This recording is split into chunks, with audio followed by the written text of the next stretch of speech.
Сәлеметсіңдер ме, балалар? Здравствуйте, ребята! Сегодняшняя тема урока «Қошақаным сүйкімді».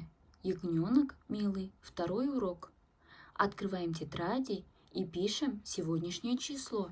Дәптерімізді ашып, бүгінгі күнді жазамыз. Наурыздың 2-сі. Устное задание. Бірінші тапсырма. Сұрақтарға жауап бер. Ответь на вопросы. Ауылда кім тұрады? Кто живет в ауле? Второе. Әлібек жазғы демалыста қайда барады? Куда идет Әлібек на летние каникулы? Третье. Ауылда не бар? Что есть в ауле? Четвертый вопрос.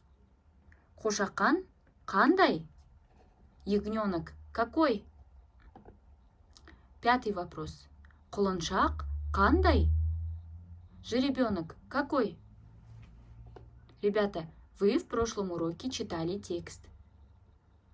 И по этому тексту устно ответьте на эти вопросы. Теперь в тетради выполняем третье задание. Дәптерімізде үшінші тапсырманы орындаймыз. Суреттердің орнына қажетті сөздерді қойып, жаз.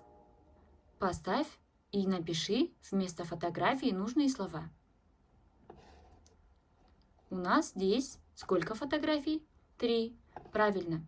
Теперь первое. Менің. Это что? Правильно. Қошақан. Менің қошақаным бар. Менің қошақаным сүйкімді. Именно так пишите остальные предложения.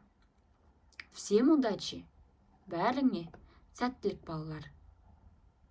Выполняем и отправляем задание до 12 вечера.